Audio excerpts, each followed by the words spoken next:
गुरु जी कहते थे कि आपकी जो जर्नी है गुरु जी के साथ, वो आपके फिजिकली गुरु जी से मिलने से पहले कहीं सैकड़ों जन्मों से पहले से जुड़ी हुई है और कहीं सैकड़ों जन्मों आगे तक जुड़ी रहेगी। लेकिन इस जन्म में गुरु जी की आज्ञा से मैं और मेरी फैमिली गुरु जी के सत्संग में एम्पायर स्टेट में पहली बार गए इन द ईयर 2001 में।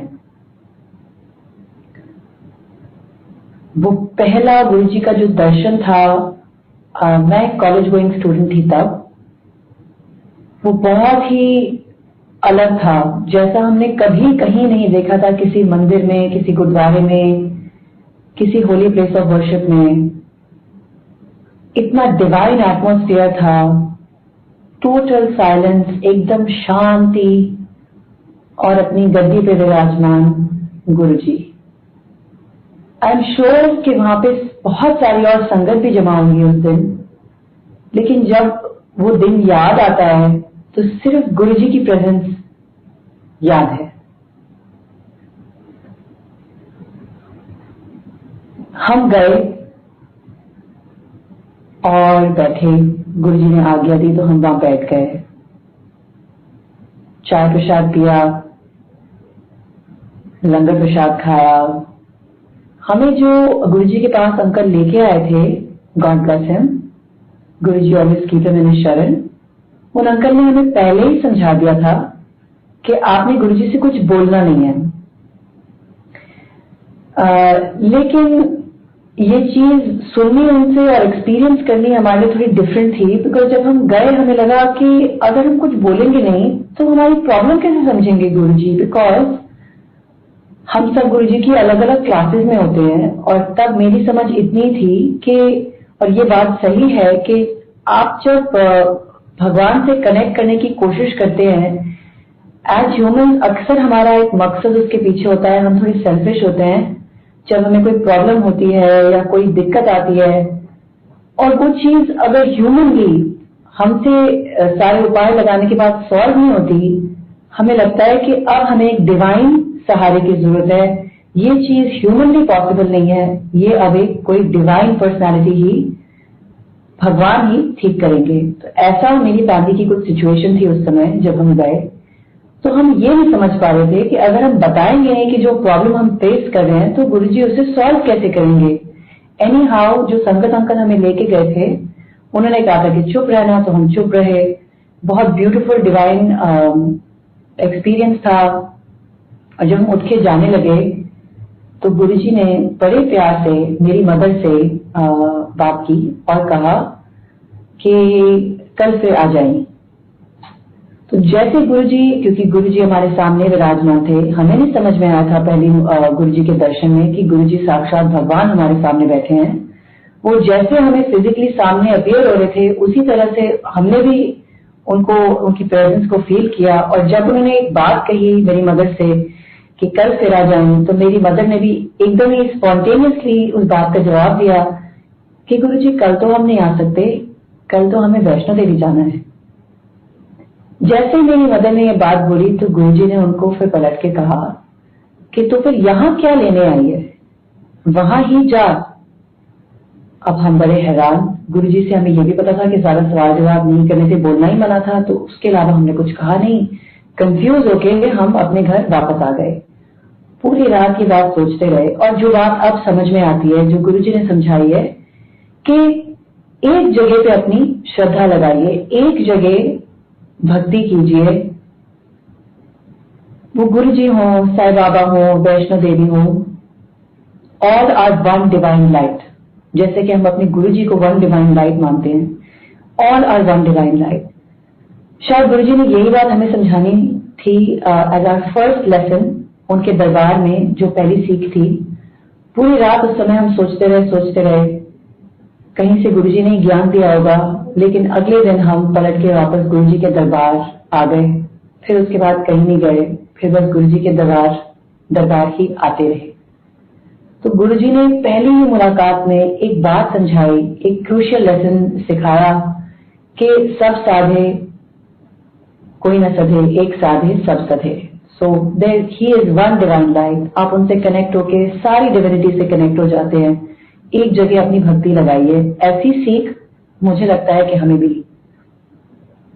ये थी हमारी पहली विजिट।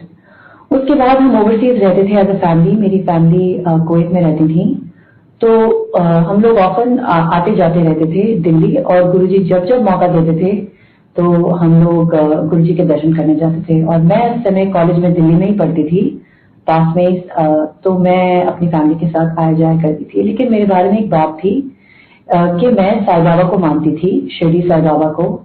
तो मैं जब भी गुरुजी के दरबार जाती अपनी फैमिली के साथ, गुरुजी हमेशा मेरी फैमिली को ग्रीट करते, आ गए कुवैत वालों, तेल कड्डो ऐसे बोलते थे मजाक में। गुरुजी वुड ऑफन जोक, बट वो मुझे कहते थे कि आ गई साईं बाबे वाली, आ गई साईं बाबे वाले आ गई। तो हम तो चुप ही रहते थे। हम उस समय बहुत छोटे भी थे, कुछ समझ में भी नहीं आता था। गुरुजी की बात का कभी कोई जवाब भी नहीं देते थे, तो साइलेंट रहते थे।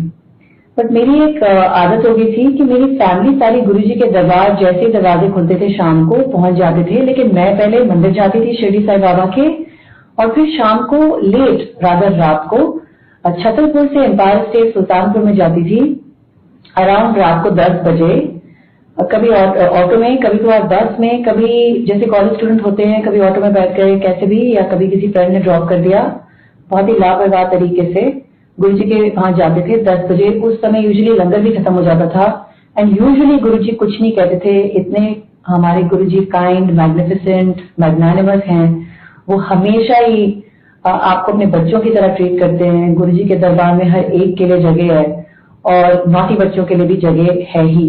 तो गुरुजी कभी कुछ कहते नहीं थे। हम चाहे कितनी लेट क्यों ना जाते थे, गुरुजी प्यार से लंगर खिलाते थे, और फैमिली के साथ हम आज्ञा लेके वापस जाते थे। लेकिन एक दिन क्या हुआ कि जब मैं रात को 10 बजे गुरुजी के दरबार में पहुंची हूँ, तो वहां पे आज्ञा लेने की लाइन लगी हुई थी, और आज्ञा लेने की लाइन में काफी आगे तक, मतलब पीछे तक आ चुकी थी, तो मैं उसमें एकदम पीछे लगी हुई थी। पहली बार सुना कि गुरुजी जोर जोर से कुछ बोल रहे हैं। तब तक तो हमेशा साइलेंस का एटमोस्फेयर रहता था, और गुरुजी जब किसी संगत से बात भी करते थे तो हमें पीछे तक आवाज नहीं आती थी।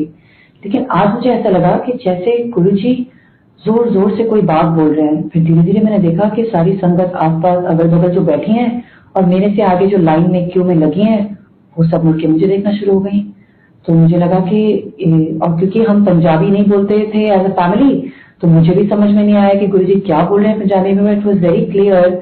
ये तो समझ में आ रहा था कि गुरुजी जिरकी लगा रहे हैं, गुरुजी गुस्सा है किसी बात से, या किसी बात से नाराज हैं। और मैं फिर और घबरा गई, क्योंकि मुझे रियलाइज हुआ सबके देखने पे कि शायद गुरुजी मुझे से नाराज हैं। और मैं जोर जोर से रोना शुरू हो गई, और मैं वहां से भाग गई बाहर।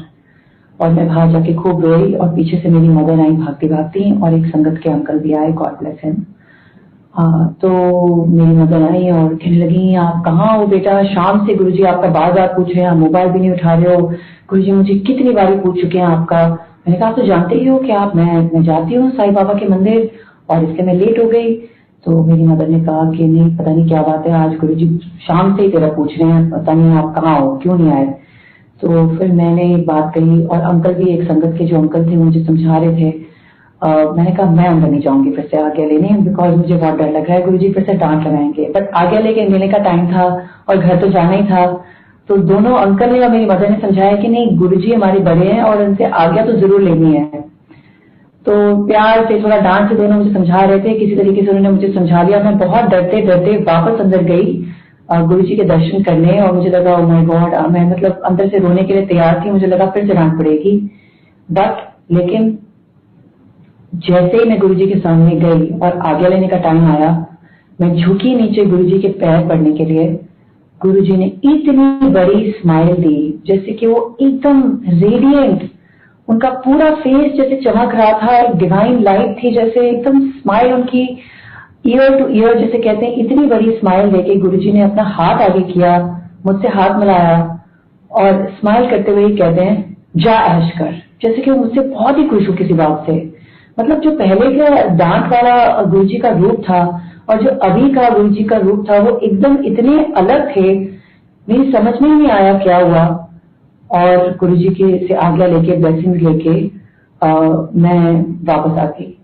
लेकिन लुकिंग बैक मुझे एक बात समझ में आई है जो गुरुजी कर रहे थे कि वो डांट मुझे नहीं रहे थे, वो झिड़की जो पड़ रही थी वो किसी कष्ट को काट रही थी, मुझ पे आए शायद किसी बला को टाल रही थी। क्योंकि आप तो दिल्ली के हालत जानते ही हैं। A 20-year-old girl traveling around in buses, auto rickshaws and cars भी आज तो हम इमेजिन भी नहीं कर सकते ये बात, रात के 10 बजे तो क्या शाम के भी समय। लेकिन उन दिनों भी ये कोई सेफ बात नहीं थी, अनसेफ ही थी। और गुरुजी ने मुझ पे आए किसी कष्ट को उस दिन टाला है। मैं इस बात का धन्यवाद गुरुजी से आज तक करती हूँ, क्योंकि हमें समझ में भी नहीं आ रहा होता कि हम क्या गलतियां, क्या रिस्क ले रहे होते हैं लाइफ में। लेकिन आपको प्रोटेक्ट करने वाले, आपको उस समय भी संभालने वाले, जो आपको पता भी नहीं है कि आप रिस्क में हैं, वो सिर्फ गुरुजी हैं। ओनली रब ही ये काम कर सकते हैं। एक जगह पे बैठ के हर जगह पे होना ये किसकी निशानी है? एक जगह पे बैठ के अपनी संगत की दुनिया की किसी भी कोने में प्रोटेक्शन करना, ये सिर्फ भगवान की क्वालिटी है, जो कि हमारे गुरुजी हैं। तो ऐसे ही केयर फ्री और मौजे करते करते, जैसे कि मैंने आपसे कहा, मैं कॉलेज में थी, मेरे पेरेंट्स बहुत सीरियसली जाके गुरुजी के वहां ध्यान लगाते थे। मैं एकदम नॉन सीरियस थी, नॉटी बच्चे जिसे आप कहते हैं। और जैसे गुरुजी के पास भी बैठते थे हम, एकदम उनकी गद्दी से लग के, लेकिन ध्यान इधर उधर ही होता था, इधर उधर ही होता था। और ऐसे गुरुजी ने कई बारी डायरेक्टली बात करके एक बात समझाई कि वो आप जो सोच रहे हो ना, आपके जो थॉट्स में है, चाहे आप कोई बहुत अच्छी बात सोच रहे हैं या कोई बहुत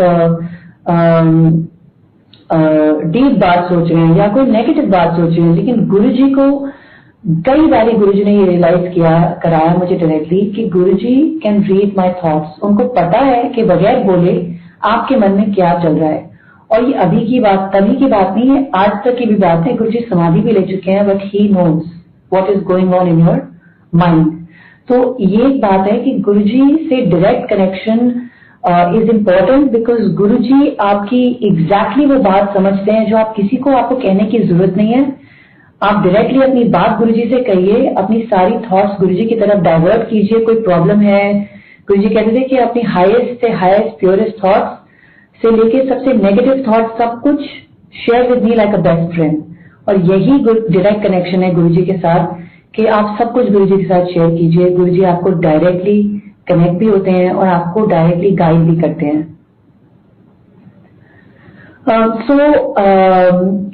अब शुरू हुआ टाइम ऑफ माय हीलिंग। जब हम गुरुजी के पास जाते हैं, हमें पता भी नहीं होता कि हमारे अंदर क्या क्या ऐब है, हमारी कितनी हीलिंग होनी है।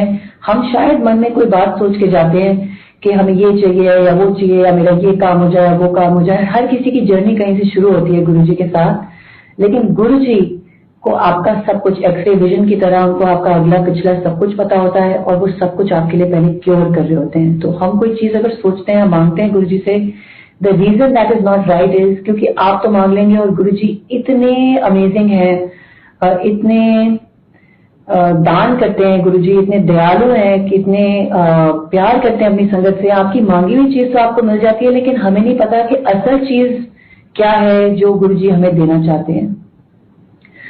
तो ऐसी एक बात हुई कि मेरी राइट आई में बार बार एक ऑपरेशन होता था। मेरा 3 बार ऑपरेशन हो चुका था, और बार बार वो प्रॉब्लम वापस आती थी, और फिर से मेरी आंख बेसिकली स्वेलअप हो जाती थी, सूजन आ जाती थी, और एक आंख बंद हो जाती थी। तो उसको वापस खोलने के लिए एक तरीके से ओपन आई सर्जरी करनी पड़ती थी। तीसरी सर्जरी तक मैं खुद भी बहुत परेशान हो गई थी, और इस बारी तीसरी सर्जरी में डॉक्टर ने खुद ही हमसे कह दिया, एक नया डॉक्टर के पास हम दिल्ली में गए थे, और उन्होंने कहा कि ये सर्जरी सॉरी खराब हो गई, कल आ जाएगा ठीक कराने। तो जो प्रॉब्लम आंख की थी वो और भी खराब हो गई। और उस दिन उन्होंने हमको एक मतलब मेरी मदर को डॉक्टर ने हॉस्पिटल से रिलीज किया, लेकिन मेरी एक आंख पे पट्टी बंधी हुई थी पायरेट्स की तरह। तो ये पट्टी बांध के, शाम का समय था, थर्सडे फ्राइडे सैटरडे संडे, हमें सारे दिनों को परमिशन थी गुरुजी की दरबार जाने की, क्योंकि हम लोग इंडिया में रहते नहीं थे। तो जब आते थे तो गुरुजी चारों दिनों दर्शन करने की आज्ञा देते थे।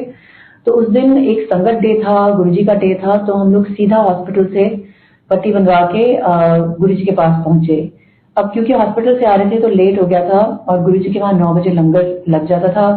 तो ऐसे लंगर लगने ही को था, हम आके बैठे। तो संगत में जैसे अगर आप देखते हैं किसी को पट्टी इतनी बड़ी लगा के आंख पे आ रहे, तो ये चीज बहुत विजिबल होती है। तो जैसे ही लंगर खुला और गुरुजी ने आज्ञा दी, हम बैठे लंगर खाने के लिए। तो जो आस पास संगत बैठे थे उन्होंने पूछा मेरी मदर से कि ओ नो, ये आपकी बेटी को क्या हो गया। तो उसी समय गुरुजी के पैर दबा रही सेवा करती एक आंटी पास में बैठी थी जो बातें हमारी सुन रही थी।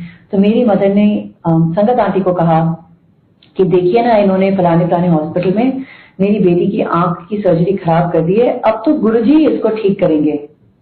तो जो आंटी, दूसरी आंटी गुरुजी की सेवा करी थी, उन्होंने ये बात सुनी और उन्होंने कहा, ये देखिए गुरुजी, ये आ जाते हैं सर्जरी कराने से पहले तो उन्होंने आपसे पूछा नहीं, लेकिन अब आपको देखो ना ठीक करने के लिए कह रहे हैं जब सब बिगड़ गया है। लेकिन संगत कभी मजाक में या किसी भी वजह से कोई भी बात कह सकते हैं, लेकिन गुरुजी कभी किसी को जज नहीं करते थे और गुरुजी के दरबार में कोई भी सही या गलत स्टेप्स नहीं होते थे। आपको बस गुरुजी को प्यार से अप्रोच करना था और है, और गुरुजी आपके लिए सब कुछ, सारी आपके जो इश्यूज हैं, सारे आपके जो प्रॉब्लम्स हैं, वो अपने आप बने, बिना कहे बिना मांगे सॉल्व करते हैं। तो आंटी ने तो मजाक में ये बात कह दी, लेकिन गुरुजी ने बड़े प्यार से मेरी मदर को कहा कि जाओ एक कलश लेके आओ। तो हम अगले दिन एक कलश लेके गए। मैं आपको शॉर्ट में ये सारे सत्संग सुना रही हूँ।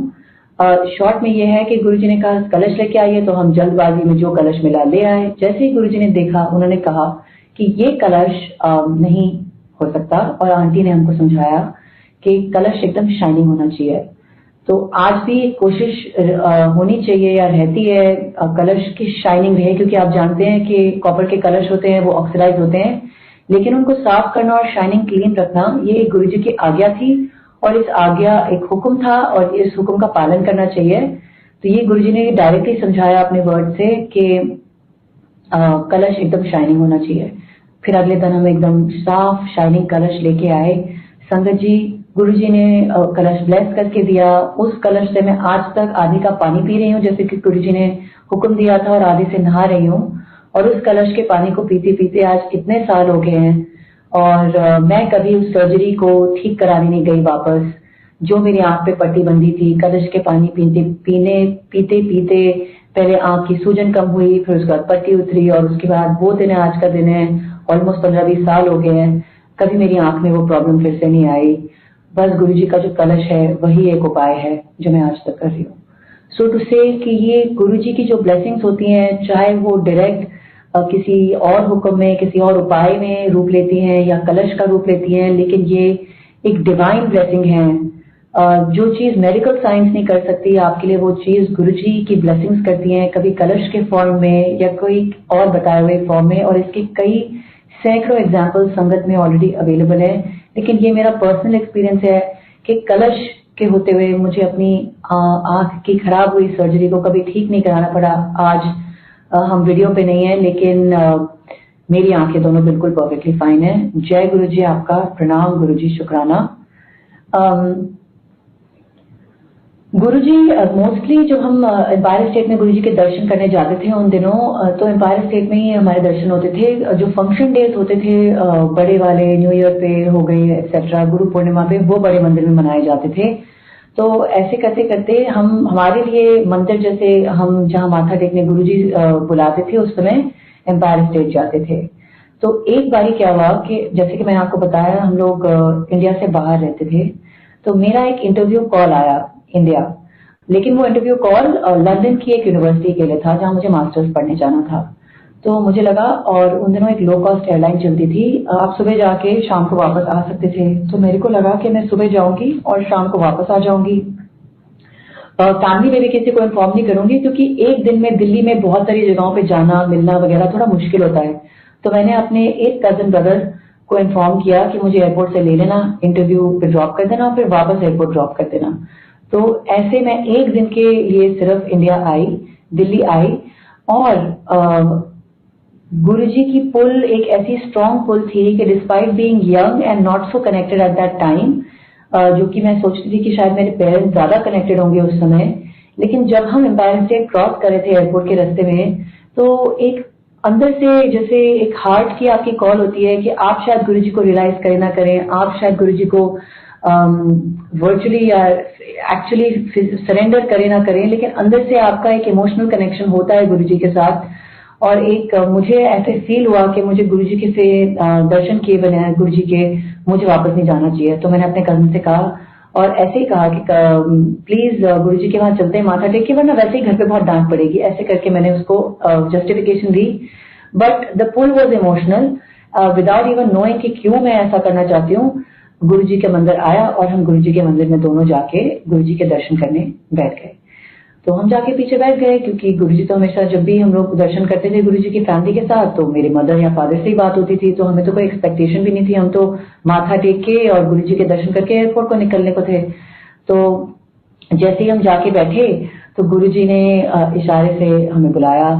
तो मेरा कजन तो उठा नहीं और मुझे भी पहले लगा कि मुझे तो नहीं बुला रहे होंगे गुरुजी, बिकॉज आई मीन एक्सपेक्टेड नहीं था। फिर दूसरी बात ये आई कि नहीं, एक्चुअली गुरुजी वाकई मुझे ही बुला रहे हैं। फिर मुझे लगा कि मैं गुरुजी की बात कैसे समझूंगी, क्योंकि गुरुजी तो पंजाबी बोलते हैं और मुझे तो पंजाबी आती ही नहीं। तो एक ये बात ये भी थी। तो फिर मैंने कहा कि अच्छा ठीक है। तो मैं आगे गई गुरुजी के पास और सुनने लगी कि गुरुजी क्या कह रहे हैं। उसके बाद संगत जी समथिंग अमेजिंग हैपेंड, और जो मुझे समझ ही नहीं आया। लेकिन जैसे मैंने आपसे कहा था, गुरुजी से आप डायरेक्ट कनेक्ट कर सकते हैं। गुरुजी को एक्चुअली सब कुछ पता होता है टेलीपैथिकली कि आपके साथ, आपके अंदर और आपके साथ आपकी लाइफ में क्या चल रहा है। तो गुरुजी ने पंजाबी में बोला, लेकिन मैं आपको हिंदी में सुनाऊंगी कि अच्छा तो तू कैसे आई। तो मैंने अपना मुंह खोला ये बताने के लिए कि मैं बताऊंगी कुछ के इंटरव्यू में ऐसे कुछ। मैंने अपना मुंह खोला ही था, मैंने कुछ बोला नहीं, मेरे मुंह से एक वर्ड नहीं निकला। उतने में गुरुजी ने खुद ही जवाब दे दिया और गुरुजी कहते हैं अच्छा अच्छा अच्छा इंटरव्यू देने आई है, अच्छा। फिर गुरुजी ने एक सेकंड सोचा, फिर गुरुजी कहते हैं हाँ वहां तो तेरी एडमिशन पक्की है। तो फिर से मैंने कहा थैंक यू गुरुजी, ऐसे कुछ मैंने बोला। फिर गुरुजी कहते हैं कि हाँ फाइनेंस अच्छी लाइन है। मुझे लगा कि फिर मैं कंफ्यूज हो गई, बिकॉज मैंने फाइनेंस में अप्लाई नहीं किया था एक्चुअली मास्टर्स के लिए। तो मुझे लगा कि फिर मैंने कुछ बोला नहीं, क्योंकि मुझे लगा कि शायद मैंने गलत सुना होगा। तो गुरुजी ने फिर से रिपीट किया हाँ ठीक है फाइनेंस अच्छी लाइन रहेगी। और फिर जैसे गुरुजी ने आगे दे दी तो मैं जाके पीछे बैठ गई। मुझे समझ ही नहीं आया, मेरे को लगा कि मैंने एक डिफरेंट लाइन में स्ट्रैटेजी में और एचआर में अप्लाई किया है, तो ये कैसे हो गया। लेकिन देखिए संगत जी, गुरुजी की बात पत्थर की लकीर होती है। उसके बाद मैं वापस चली गई अपनी होम कंट्री, इंडिया मैंने छोड़ दिया। कई महीने बीत गए, उस यूनिवर्सिटी की एडमिशन डेडलाइन आके चली गई, मेरा एडमिशन हुआ नहीं। मैंने उनसे कांटेक्ट किया और कहा कि आप मेरा एडमिशन, क्या हुआ मेरे एडमिशन का। तो उन्होंने कहा एक्चुअली हम डिसीजन नहीं ले पा रहे हैं, आप वेट लिस्ट पे हैं। क्योंकि I was one of the youngest candidates जो उन्होंने अप्लाई किया था, तो उनका ये मानना था और फीडबैक था कि आप रुक के भी अप्लाई कर सकते हैं, आपको अभी अप्लाई करने की क्या जरूरत है। तो मैं रुक के बैठ गई, मुझे लगा पता नहीं यहाँ होगा कि नहीं होगा एडमिशन। लेकिन गुरुजी की बात थी पत्थर की लकीर कि यहाँ तो तेरी एडमिशन पक्की है, तो वो चीज होके रही। और एडमिशन के बाद जो वेट लिस्ट की डेडलाइन थी वो भी आके चली गई। लेकिन फाइनली उनका कॉल आया और उन्होंने कहा कि you are admitted to this university. तो ये है गुरुजी की बात के बगैर आपके कहे वो सब जानते हैं कि आप किन कोशिशों में हो और आप क्या करना चाहते हैं। और एक अमेजिंग बात मैं आपको बताती हूँ कि उस समय मुझे खुद नहीं पता था कि मैं फाइनेंस पढ़ूंगी या फाइनेंस लाइन में जाऊंगी, क्योंकि मैंने स्ट्रैटेजी और एचआर की एप्लीकेशन दी थी। लेकिन अगेन गुरुजी की बात पत्थर की लकीर, जो गुरुजी ने कहा था बिल्कुल वैसे हुआ। मैं आपको 15 साल आगे की बात बता रही हूँ कि मेरा पूरा प्रोफाइल और सारा प्रोफेशनल एक्सपीरियंस फाइनेंस में हुआ है गुरुजी की ग्रेस से।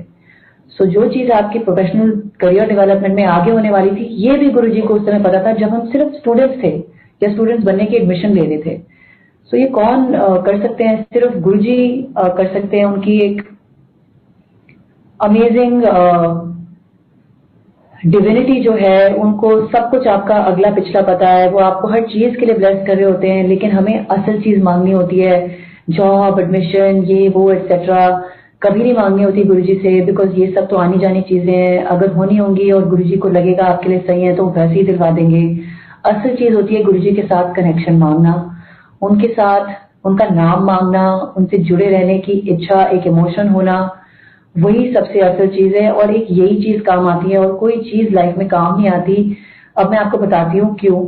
क्योंकि थोड़ा समय थोड़ा आधा ही रह गया है, तो अब मैं बाकी के सत्संग शॉर्ट में स्पीड अप करके सुनाने की कोशिश करूंगी।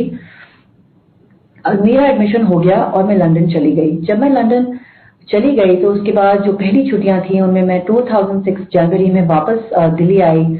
और जब वापस दर्शन करके हॉलिडे मना के स्टडीज के लिए वापस जाने का प्रोग्राम आया, तो पहले गुरुजी ने एडमिशन तो करा ही दिया था। इस बारी जब आज्ञा ली गुरुजी से, तो चली रात का लेट समय था और चंद संगत रह गई थी और गुरुजी जैसे अपने रूम से गद्दी तक आ रहे थे तो बीच में जब हम सारी संगत उनके पैर पांव पड़ रहे थे और आज्ञा ले रहे थे, तो जब मेरा नंबर आया तो मेरी मदर मुझे ना पीछे से कह रही थी कि बता देना गुरुजी को कि आज तुम जा रहे हो वापस, you are going back to London, तुम्हारी फ्लाइट है। तो मैं मन ही मन सोच रही थी कि गुरुजी को तो पता ही होगा, बताने की क्या जरूरत है, बट फिर आप मदर से आगे। तो मैंने गुरुजी को धीरे से हेजिटेटिंगली थोड़ा डरते डराते बोल दिया कि गुरुजी आज मेरी लंदन की फ्लाइट है, ऐसे एकदम धीरे। तो मैं इस समय गुरुजी के झुकी हुई थी गुरुजी के आगे, तो गुरुजी ने लाउडली बोला कि अच्छा तो फिर जा मुंडा फंसा। तो सारी संगत हंसी और मुझे लगा कि मैंने शायद ध्यान से सुना नहीं है, बिकॉज मुझे लगा कि ये नहीं हो सकता कि गुरुजी ने ऐसा कुछ बोला होगा, क्योंकि हमारी अपनी एक लिमिटेड अंडरस्टैंडिंग होती है। तो फिर गुरुजी ने, उनको तो पता ही था कि आपके माइंड में क्या चल रहा है, तो मैंने माइंड में सोचा कि शायद गुरुजी ने ऐसा नहीं बोला। तो डाउट क्लियर करने के लिए गुरुजी ने फिर से लाउडली ये बात बोली कि जा मुंडा फंसा। बट गुरुजी, तो मैं कंफ्यूज होके फ्लाइट चढ़ के लंदन आ तो गई दिल्ली से, बट मेरी समझ में नहीं आया कि गुरुजी ने क्या बोला, बिकॉज ऐसी कोई बात भी नहीं थी, ऐसा वाकई देयर वाज नो, मतलब ऐसा कुछ नहीं था कि देयर वाज अ बॉय और अ फ्रेंड या कुछ भी। तो मुझे लगा कि गुरुजी ने ऐसी बात क्यों बोली मेरे लिए, बट गुरुजी को तो सब पता ही होता है। विद इन 1 मंथ मेरे जो फ्यूचर हस्बैंड हैं वो अपीयर हुए, वो मेरे सीनियर थे उसी कॉलेज में जहां मैं पढ़ रही थी। और जैसे ही वो आए तो मैंने अपनी मदर से कहा कि माँ आप गुरुजी से पूछो ऐसे ऐसे है। तो आप देखिए लंदन में मैं पहली बार अपने टू बी हस्बैंड से मिली भी नहीं थी, just was introduced as a student. और मैंने अपनी मदर से पूछा, उन्होंने गुरुजी को अप्रोच किया और जैसे ही वो उन्होंने गुरुजी से अप्रोच किया, गुरुजी ने कहा कि उसको बोलो गो है और शादी वहीं पे होनी है, is a very good boy, very good family. तो दिल्ली बैठे बैठे गुरुजी मतलब एक यंग गर्ल को पढ़ाई की ब्लेसिंग दे सकते हैं, मैरिज की ब्लेसिंग दे सकते हैं। और मेरी मदर ने खासतौर पे मुझे एक बात याद दिलाई थी कहने के लिए संगत में, शायद आप में से सुन रहे किसी संगत के लिए एक मैसेज हो कि इन द इनिशियल डेज जब मैं स्टूडेंट होती थी तो मेरी मदर और फादर जैसे कि बोलते ही हैं, हमेशा गुरुजी से पूछते कि गुरुजी इसकी शादी करा दो, गुरुजी इसकी शादी करा दो। तो गुरुजी हमेशा मेरी तरफ देखते थे और जैसे मैं उनके सामने साइलेंटली बैठती थी, but mentally I was not ready, और मैं हमेशा ही मतलब मेरा नाम होता था। गुरुजी हमेशा बगैर मुझसे फिजिकली पूछे मेरे जवाब मेरे पेरेंट्स को देते थे कि नहीं अभी टाइम नहीं है, नहीं अभी ये करना नहीं चाहती। उनको हमेशा ही पता होता था। तो एक बात मैंने अपनी मदर से कही थी, उनको टालने के लिए एक बार ही कही थी कि गुरुजी से, माय मदर यूज्ड टू से कि आप बेटा आप शादी कब करोगे, आपको कर लेना चाहिए, अब you know time is right, ये वो। तो मैंने एक बार अपनी मदर को एक 20 पॉइंट्स की लिस्ट बना के मजाक में दी थी संगत जी कि नहीं मुझे ना मेरी रिक्वायरमेंट्स बहुत लॉन्ग है, तो आई नीड यू नो, मैं इन सब बातों में मानती नहीं हूँ, बट ऐसे ही अपनी मदर को थोड़ा बिजी रखने के लिए मैंने कहा कि you know boy should be Brahmin, he should have a sister, he should be non smoking, he should have gone to this university, he should have done this degree, he should be working here, he should have this kind of background. मतलब मैंने सब एक लंबी 20 points की very detail list बना दी कि जैसे कोई इम्पॉसिबल लिस्ट हो, ताकि मम्मी थोड़ी बिजी हो जाए और बार बार मुझसे शादी का पूछना भूल जाए। यू वोंट बिलीव इट संगत जी, जब फाइनली गुरुजी ने ब्लेस किया शादी के लिए, तो जो मेरे देन और अब करंट और टर्न फ्यूचर हस्बैंड थे वो एग्जैक्टली उसी लिस्ट के क्राइटेरिया को मैच करते थे। तो जो बात मैंने अपनी मदर को कभी घर पे बताई होगी ऑलमोस्ट मजाक में, वो गुरुजी को कैसे पता लगी, उन्होंने कैसे ऐसा लड़का अरेंज किया, ये सब गुरुजी के मिरेकल्स हैं। हम सोच भी नहीं सकते कि गुरुजी आपको क्या ब्लेस करना चाह रहे हैं। हमें सिर्फ गुरुजी से डायरेक्टली कनेक्टेड रहना चाहिए, उनको ध्यान करना चाहिए और उनके बारे में कैसे इमोशनली हम उनसे कनेक्ट करें ये सोचना चाहिए। बाकी सारे आपके जो फिजिकल काम होते हैं लाइफ के, जॉब, पढ़ाई, मैरिज, चिल्ड्रन, उन सब के लिए गुरुजी आपको ब्लेस करते हैं और बगैर मांगे ब्लेस करते हैं।